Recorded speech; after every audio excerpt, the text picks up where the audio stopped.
વિરામ બાદ આપનું સ્વાગત છે દર્શક મિત્રો। દેશની રાજનીતિમાં છેલ્લા કેટલાય સમયથી એક મુદ્દો સતત ચર્ચાના કેન્દ્રમાં રહ્યો છે। વન નેશન વન ઇલેક્શન એટલે કે દેશભરમાં લોકસભા, વિધાનસભા અને સ્થાનિક સ્વરાજની સંસ્થાઓની ચૂંટણી એક સાથે યોજવાની પ્રસ્તાવિત વ્યવસ્થા કેન્દ્ર સરકાર અને દેશના વિકાસ, સમય અને ખર્ચ બચત માટે જરૂરી ગણાવી રહી છે। તો બીજી તરફ વિપક્ષી પક્ષો તેને લોકશાહી અને બંધારણીય વ્યવસ્થાઓ સામેનો પ્રયાસ કરી રહ્યા છે। આજ મુદ્દે હવે ગુજરાતમાં પણ રાજકીય ગરમાવો વધ્યો છે। વન નેશન વન ઇલેક્શન મુદ્દે રચાયેલી જોઈન્ટ પાર્લામેન્ટરી કમિટી એટલે કે જેપીસી હાલમાં ગુજરાતના 3 દિવસના પ્રવાસે છે। આજે ગાંધીનગરમાં મુખ્યમંત્રી ભૂપેન્દ્ર પટેલ, નાયબ મુખ્યમંત્રી હર્ષ સંઘવી, મંત્રીઓ અને ધારાસભ્યો સાથે મહત્વપૂર્ણ બેઠક યોજાઈ હતી। આ બેઠકમાં કોંગ્રેસ અને આમ આદમી પાર્ટીના નેતાઓ પણ હાજરી આપી હતી અને પોતાના મતો સમિતિ સમક્ષ રજૂ કર્યા હતા। રાજ્ય સરકાર તરફથી ગૃહ રાજ્યમંત્રી હર્ષ સંઘવીએ સ્પષ્ટ શબ્દોમાં કહ્યું કે ગુજરાત સરકાર આ પ્રસ્તાવને સંપૂર્ણ સમર્થન આપે છે। સરકારનું માનવું છે કે વારંવાર ચૂંટણી યોજાતા કરોડો માનવ કલાકોનો બગાડ થાય છે। આચારસંહિતાના કારણે વિકાસ કાર્યો અટકે છે અને નાગરિકોને પણ વારંવાર મતદાન પ્રક્રિયામાં જોડાવવું પડે છે। બીજી તરફ કોંગ્રેસ અને આમ આદમી પાર્ટીએ આ પ્રસ્તાવનો સખત વિરોધ નોંધાવ્યો। કોંગ્રેસના પ્રદેશ પ્રમુખ અમિત ચાવડાએ આ બિલને દેશના ફેડરલ સ્ટ્રક્ચર અને રાજ્યના અધિકારો પરનો હુમલો ગણાવ્યો છે। અમિત ચાવડાનું કહેવું છે કે જો કોઈ સરકાર સમય પહેલા પડી જાય તો મધ્યવર્તી ચૂંટણી ન યોજવી એ પણ લોકશાહીની વિરુદ્ધ છે। ત્યારે આજના સૌથી મોટો સવાલ એ છે કે શું ખરેખર વન નેશન વન ઇલેક્શન દેશ માટે વિકાસ કાર્યો માટે માર્ગ બનશે કે પછી આ વ્યવસ્થા રાજ્યના અધિકારો અને લોકશાહી માટે પડકારરૂપ સાબિત થશે?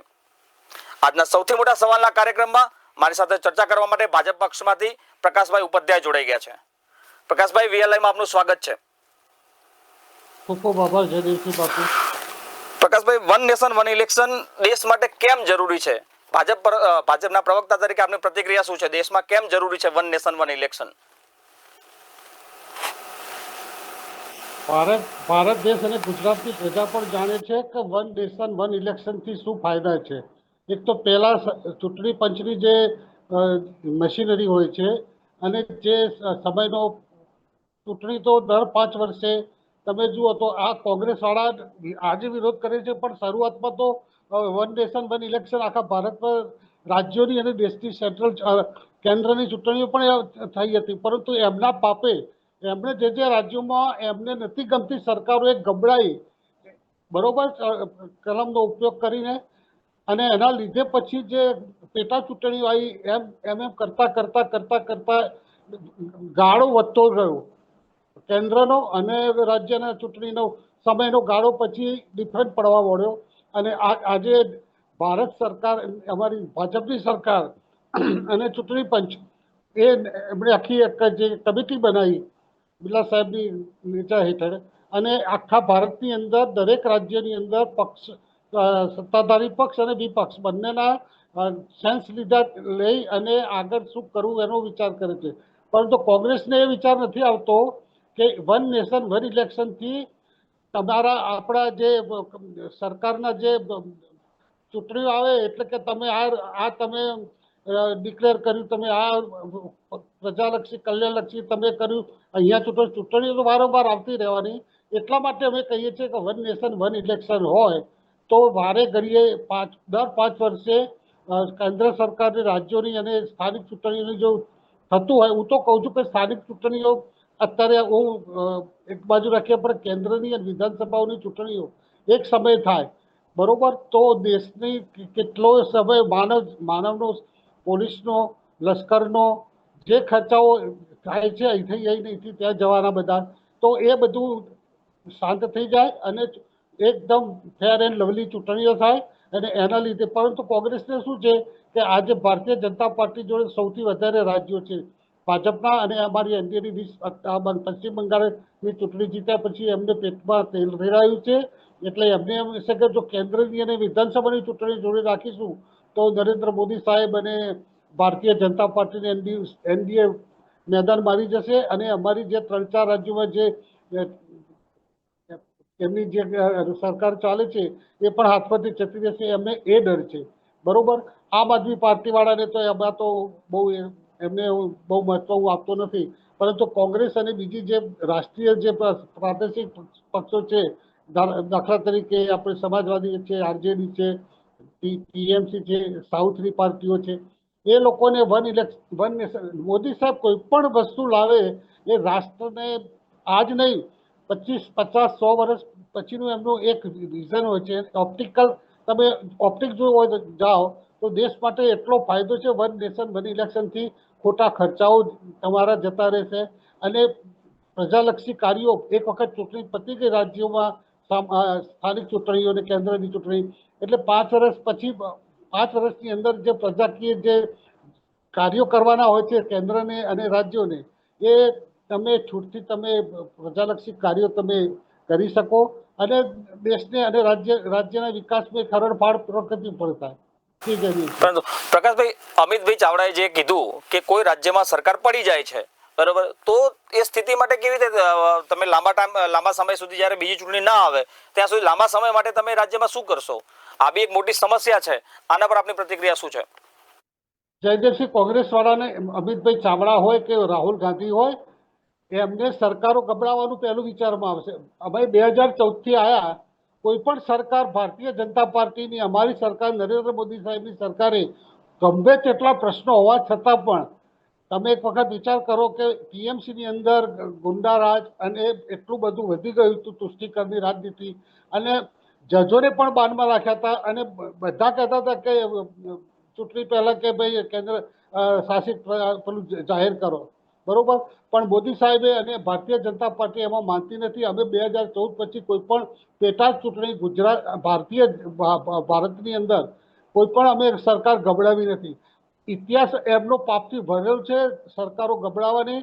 એમને પસંદ ના આવે તો અમે તો રામ મંદિરના મુદ્દા પર અમારી 4 રાજ્યની સરકારોની શહીદીઓ હરેલી છે સાહેબ, આપને ખબર હશે. 4 રાજ્યોની સરકાર અમારી બરખાસ્ત કરેલી છે લોકોએ, ચૂંટાયેલી સરકારો બરખાસ્ત કરેલી છે. તો કયા મોઢે કહે છે કે આ યોગ્ય છે કે યોગ્ય નથી? એવી બી છે કે જો સ્થાનિક સ્વરાજની ચૂંટણી, વિધાનસભાની ચૂંટણી અને કેન્દ્રની લોકસભાની ચૂંટણી, આ ત્રણેય ચૂંટણીઓ એક સાથે યોજાય તો સ્થાનિક સ્વરાજની ચૂંટણીના જે મુદ્દાઓ હોય છે, ગટર, પાણી, રસ્તા, રોડ રસ્તા, આ તમામ મુદ્દાઓ, એક ડર એવો છે કે આ તમામ મુદ્દાઓ કેન્દ્રના મુદ્દા પર, નેશનલ મુદ્દા પર દબાઈ જશે. જો સ્થાનિક સ્વરાજની ચૂંટણીના મુદ્દાઓ એ ચૂંટણીમાં બધા સાથે યોજાશે તો જે મુખ્ય મુદ્દાઓ છે, સામાન્ય નાગરિકના મુદ્દાઓ, એ કેન્દ્રના મુદ્દાઓ પર દબાઈ જવાનો એક ડર રહેલો છે. આના પર આપની પ્રતિક્રિયા શું છે? જયદેવસિંહ બાપુ, આપણે કોલેજમાં કે સ્કૂલમાં પરીક્ષા આપવા જઈએ તો 7 પેપર હોય છે સરળ, એકાદ દિવસની રજા હોય. આપણે 7 વિષયના પેપરો આપણા મગજમાં હોય છે, એના કયા પ્રશ્નો અને શું જવાબો હોય છે. એટલે અને આપણે એ પ્રમાણે તૈયારી રાખીને લખતા હોઈએ છીએ. પછી એમ નહીં કે ગુજરાતીનું પેપર હોય ને કે હું તો હિન્દીના પેપરનું મારા મગજમાં હતું, આ તો ગુજરાતીમાં વિજ્ઞાનનું લખાઈ ગયું, ગણિતના પેપરમાં ઇતિહાસનું લખાઈ ગયું. દરેક નાગરિકો એટલા અત્યારે પ્રબુદ્ધ છે અને શાણા અને સમજુ છે કે કયા મુદ્દા પર કોને મત આપવા, કેન્દ્રના માટે, રાજ્ય માટે અને સ્થાનિક ચૂંટણીઓ માટે. એમને ખબર હોય છે કે સ્થાનિક ચૂંટણીઓ માટે અમારા માટે ગટર, વીજળી, નળ, પાણી, રસ્તા, બીજી કઈ સુવિધાઓ લોકલ હોય, તાલુકા પંચાયત, જિલ્લા પંચાયત, નગરપાલિકા, મહાનગરપાલિકા કે મેટ્રો સિટી હોય, તો દરેકના મગજમાં એક હોય છે જ કે મારે મત કોને આપવો, કઈ પક્ષને આપવો અને કયા ઉમેદવારને આપવો તો મારા શહેરનો કે મારા તાલુકા જિલ્લાનો કે મારા રાજ્યનો વિકાસ થશે. અને કેન્દ્રમાં મારે કોને મત આપવો તો જે કેન્દ્રના જે અમારા જે નરેન્દ્ર મોદી સાહેબની જે હોય છે, ભૂપેન્દ્રભાઈ પટેલ અહીંયા ઘડી જે અમારું શાસન ચાલે છે, બરોબર, તો એના પ્રમાણે મતદાન થતું હોય છે. એવું નથી હોતું કે તમે કોને મત આપવો ને એ બધું ગૂંચવાઈ જાય. એવું તો કોઈ દરેક તમે જુઓ કે ચૂંટણીના મતદાનના દિવસે જે પણ મત કરવા જાય છે એમના મગજમાં બધી જ કોંગ્રેસ વાળાનું મગજમાં રાખે છે અને અમારા ભારતીય જનતા પાર્ટીનું જે રાષ્ટ્રપ્રેમ અને એમની તુષ્ટિકરણની રાજનીતિ, એ બધું એકબીજાનું મગજમાં રાખી અને એમને એક ચૂંટણીના છેલ્લા 4-5 દિવસ 15 દિવસ પહેલા એક સ્પેશિયલ એક્સ ફેક્ટર હોય છે. એ એક્સ ફેક્ટરમાં કોઈ જેવું તેવું બોલી જાય વિપક્ષો વાળા મોદી સાહેબના માટે, ભાજપ માટે કે કેન્દ્રના કોઈ એ માટે, મોદી સાહેબ કે ભારતીય જનતા પાર્ટી કોઈ પણ સારું કાર્ય કરતા હોય દેશની અંદર, દેશના વિકાસ માટે, દેશના ફાયદા માટે, એ કોંગ્રેસ વાળાને ક્યારેય પણ ગમવાનું નથી. મોદી સાહેબ ખાલી એટલું કે આપણે કુદરતી ચાલીએ છીએ એટલે 2 હાથ હલે છે, એનાથી ખભાને પણ કસરત ઓટોમેટિકલી મળે છે કુદરતી રીતે, તો એ લોકો હાથ સજ્જડ રાખે, હાથ જ ના લાવે, પણ એ તો કુદરતી છે. ખાલી મોદી સાહેબે કીધું એટલે અમે નહીં હલાવીએ. એટલે આ રીતની એમની જે માનસિકતા હોય છે ને, એ જયદેવસિંહ એમને ભારે પડે છે. અને તો એમને તો કોઈ પણ ભારતીય જનતા પાર્ટીનું કોઈ પણ સારું કાર્ય હોય, 370નું કલમ હોય કે આપણે મુસ્લિમ મહિલાઓ માટેનું 3 તલાકનો કાયદાનું હોય કે કોઈ પણ હોય, રામ મંદિરના માટેનું હોય, એમનો વિરોધ જ કરવાનો. નરેન્દ્ર મોદી બોલે એટલે વિરોધ કરી દેવાનો બસ. પણ એ વિચારતા નથી અને એ પ્રજા ધ્યાનમાં રાખે છે. અને પછી મતદાનમાં એમને ધોબી પછાડ મળે જ છે વિપક્ષોને, કોંગ્રેસ એ સાલ. પરંતુ પ્રકાશભાઈ, એક ટેકનિકલ મુદ્દો આપણે ચર્ચા કરીએ. જ્યારે પશ્ચિમ બંગાળની ચૂંટણી યોજાઈ ત્યારે બહુ મોટી માત્રામાં સીઆરપીએફ અને સેનાના જવાનો ઉતારવા પડ્યા છે, એટલા ઈવીએમ ખડકવા પડ્યા છે. શું કોઈ પોસિબિલિટી એવી છે કે આખા દેશમાં એક સાથે આટલી મોટી સંસ્થામાં ચૂંટણી યોજાય? સ્થાનિક સ્વરાજની ચૂંટણીઓ જ્યાં 4 કોર્પોરેટરના ઈવીએમ જોશે અલગથી, વિધાનસભાની ચૂંટણી યોજાય તો એનું અલગથી ઈવીએમ જોશે, લોકસભાની ચૂંટણી યોજાય તો એનું અલગથી ઈવીએમ જોશે.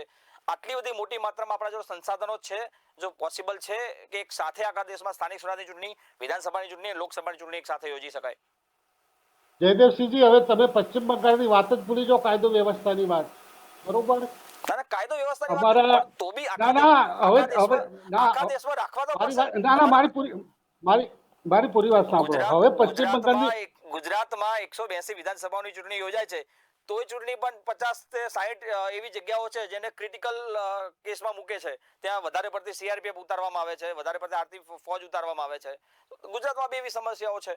તો શું આખા દેશમાં પોસિબલ છે કે સાથે આટલી બધી સંખ્યામાં સશસ્ત્ર બળના સેનાઓના જવાનો મૂકી શકાય, ઈવીએમ મોકલી શકાય? બધું શક્ય છે, બધું શક્ય છે. ચૂંટણી પંચ દરેક જગ્યાએ એવા કેવા સંવેદનશીલ, આપણે કહીએ છીએ કે આ વિસ્તાર સંવેદનશીલ, કે આ મતદાન મથક સંવેદનશીલ છે. શાના માટે સંવેદનશીલ, શાના માટે આપણે સંવેદનશીલ આપણે જાહેર કરવું પડે? હું તો એમ કહું છું. ચૂંટણી પંચ અને કરે છે, પશ્ચિમ પ્રકાશભાઈ, બંગાળ, ચૂંટણી પંચ કરે છે.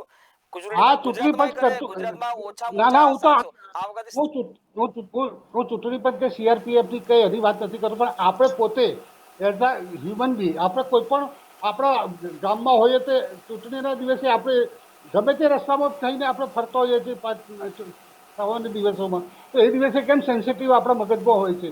અને એ જે પણ હશે. હવે પશ્ચિમ બંગાળની એક વાત કહી દઉં તમને કે પશ્ચિમ બંગાળમાં હવે 5 વર્ષ પછી આટલું બધું લશ્કર કે સીઆરપીએફના જવાનો જોવા નહીં મળે, કારણ કે 5 વર્ષમાં ત્યાંની પ્રજા સુધરી જશે. અને ત્યાંના જે લુખ્ખા તત્વ, જે મમતા બેનર્જી ને અભિષેક બેનર્જીએ જે છેલ્લા 15 વર્ષથી જે એમણે ગુંડા રાજ ચલાવ્યું છે, તુષ્ટિકરણની રાજનીતિ કરી છે, અને મહિલાઓને જે મુસ્લિમો દ્વારા ત્યાંના જે રતાડો કરી છે, એનો 5 વર્ષ અત્યાચાર કરે. 5 વર્ષની અંદર ભારતીય જનતા પાર્ટીની અમારી સરકાર એ 5 વર્ષની અંદર એ બધું દામી દેશે અને બંગાળને સોનાર બંગાળ તરીકે કરશે. એટલે હવે 5 વર્ષ પછી આટલી પોલીસ કે સીઆરપીએફ ત્યાં જોવા નહીં મળે. અને ગુજરાતમાં એની મળે ને આખા દેશની અંદર તમે જુઓ. બિહારમાં આ લોકો વિરોધ કરશે, કરવા દો, પણ જ્યારે પણ એનું છેલ્લું નિરાકરણ આવશે, જે આપણે ગુજરાતમાં જે ટીમ આવી છે એમાં ભારતીય જનતા પાર્ટીમાંથી અમારા મંત્રીશ્રીઓ, સીએમ સાહેબ હર્ષ સંઘવીજી, ડેપ્યુટી સીએમ અને મંત્રીશ્રીઓ મળ્યા છે, વિપક્ષો પણ મળ્યા છે. એમની રજૂઆતો કરી છે. રજૂઆત કરવામાં કંઈ વાંધો નથી, રજૂઆત કરી શકે લોકશાહીની અંદર, રાજતંત્રની રાજકીય રીતે. પરંતુ છેલ્લે જે નિર્ણય કરવાનો છે, જે કમિટી છે, કેન્દ્રની કમિટી, એ આખો અહેવાલ આપશે ચૂંટણી પંચને, રાષ્ટ્રપતિજીને, અને પછી એ બધું આગળ વધશે. એમાં કોઈ ચિંતા કરવાની જરૂર નથી. અને હું તો માનું છું કે 1 નેશન 1 ઇલેક્શન જરૂરી છે. ઓકે, ચલો ઠીક છે. પ્રકાશભાઈ, વીએલઆઈ સાથે જોડાયા, આટલો સમય આપ્યો એટલા માટે ખૂબ ખૂબ આભાર.